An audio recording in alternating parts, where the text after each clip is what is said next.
Hey everybody, welcome to the studio. It's your old pal PD Beetlejuice. And boy am I excited to get started on the new video, Crimson Desert. Now, I always order a physical copy because whether you can believe it or not, I don't actually get the best internet connection out here. Anyways, it should be here any minute. Ding dong. Oh, there it is.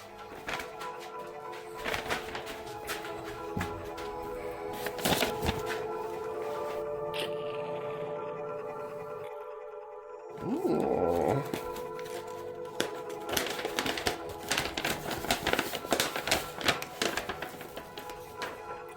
Enjoy your purchase. Oh, that's nice. You suck. Okay. Well, here it is. I'm really excited to get started. All I gotta do is pop it in the system and get playing, right?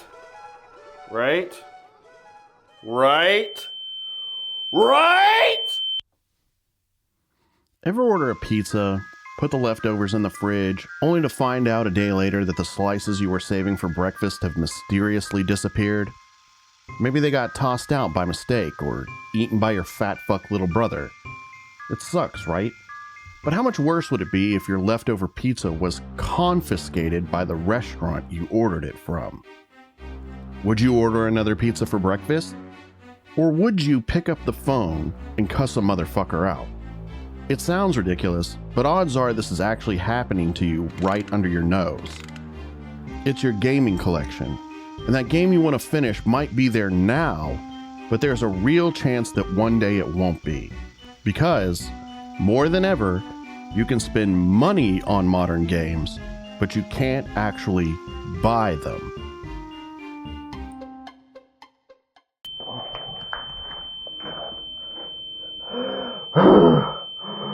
I remember when I first saw Crimson Desert. It was around 2020 when the game was first officially announced. Early gameplay footage showed medieval-style melee combat mixed with brutal suplexes and elbow drops. Dragon's Dogma with some Game of Thrones drip and a dash of pro wrestling. It looked fucking sick! I knew I had to have it, but I would have to wait 5 fucking years. The game dropped off the radar. Every now and then you'd see a clip, a small update here and there, but nothing significant. Then, in 2024, marketing for the game ramped up hard. More gameplay, more coverage. Everyone was talking about it. And what they showed was more ambitious than ever. The action-heavy combat, the suplexes, all still there. And now, Sky Islands, mounted combat, dragon riding, and a fucking mech suit? I was on the 200-mile-per-hour Japanese bullet train of hype trains. Finally, in September 2025, we got a release date, March 19th, 2026. It was finally happening. I ordered a copy for release day delivery, eager to dive in. The weeks passed. The release date approached. My hype train gathered momentum, an unstoppable force of excitement. And then, just before the shipping date, it was announced. My brand new copy of Crimson Desert would require a digital download to be playable. And my hype train ran full speed into the immovable wall of disappointment.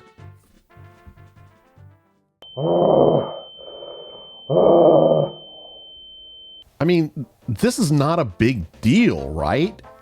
Wrong. This shit is fucking weird. There was a time, and not some long forgotten distant memory, when buying a game meant buying the fucking game. I could just buy it, bring it home, pop it in, and play.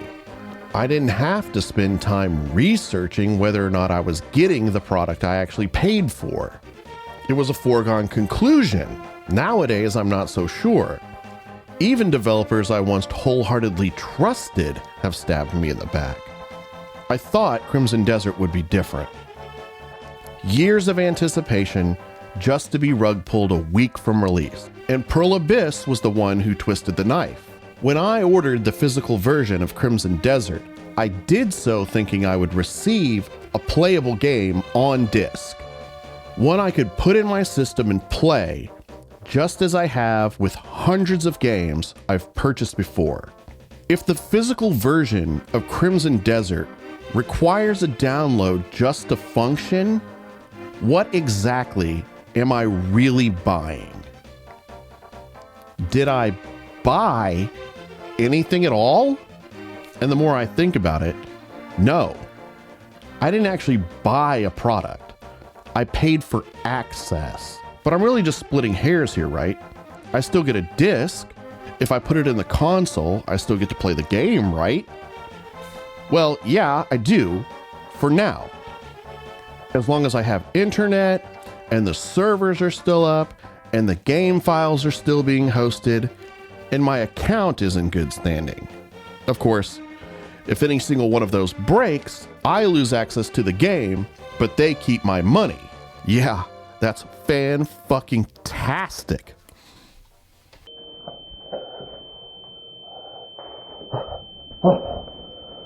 This isn't just some hypothetical scenario. You've already agreed to it.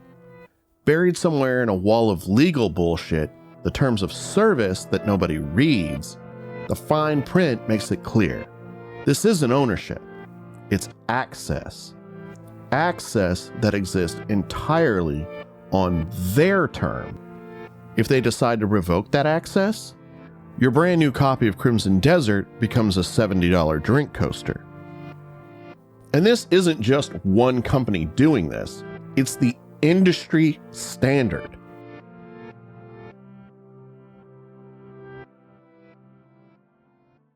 Gamescom 2014.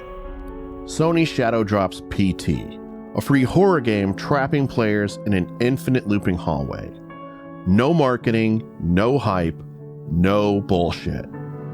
Nobody knew what the fuck was happening, but the entire community banded together to figure it out. And I was there too, alone in my dark basement, walking that eerie hallway over and over again, totally entranced. One of my fondest gaming memories. And then, the mystery was solved. PT, a playable teaser for Silent Hills. Hideo Kojima at the helm. Nothing like it had ever been done before. Then, Silent Hills fell apart. Kojima left Konami, and just like that, PT was gone. Delisted. If you didn't already have it, you never could. An important piece of gaming history erased. And this shit is still happening. Bungie has removed entire paid campaigns from Destiny 2. No refunds, no recourse. BioWare abandoned Anthem, then shut down the servers for good. That game? Dead. Even now, massive first-party titles like Concord, years of development and hundreds of millions invested, didn't even last a month. Gone forever. Now I know what you're thinking. These are online games. Of course they go offline when they fail. That's expected. Single-player games are different, right? Not anymore.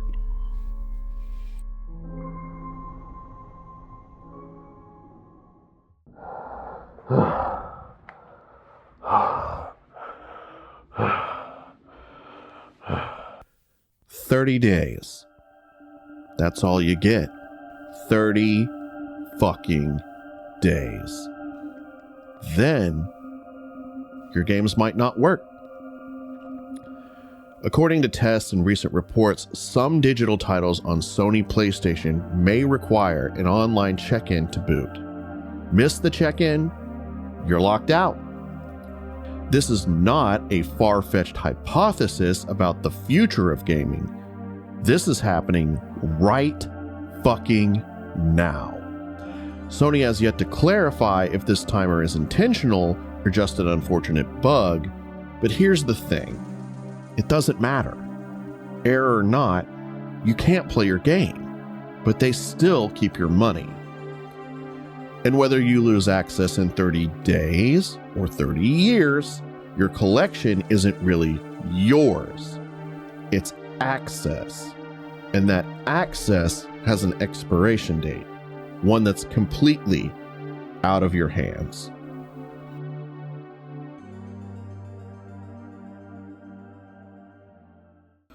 Oh, God.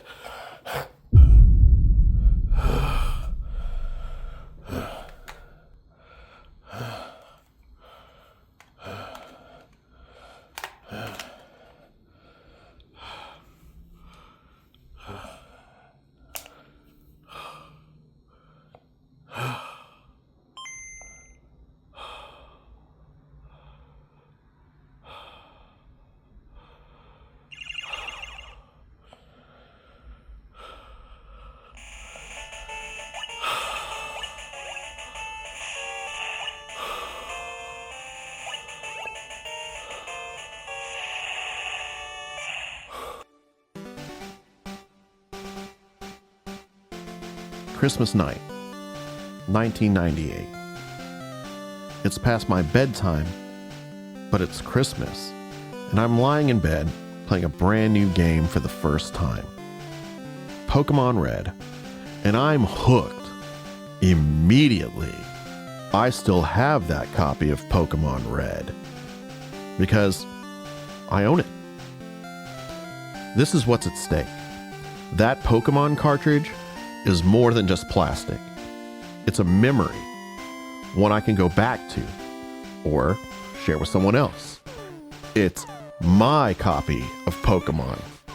And that's why I buy physical games. Video games mean a lot of different things to a lot of different people. For me, my collection is a connection to the past, something I can carry with me into the future. At least, that's what I thought. But these days, I'm not so sure. Because now, even when you buy physical, you might not really be buying anything. You might just be paying for access. And you know what? Fuck that. Speaking of Pokemon, I have another game on the way. It should be here any minute. Well, perfect timing.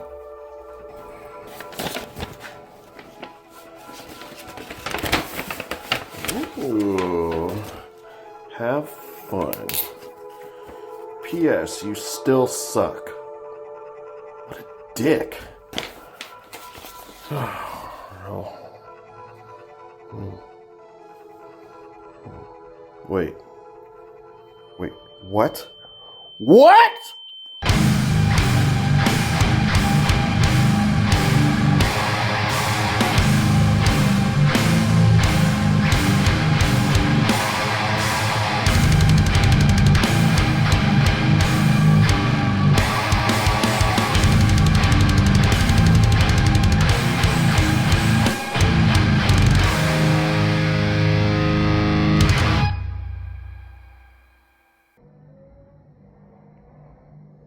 What am I doing with my life?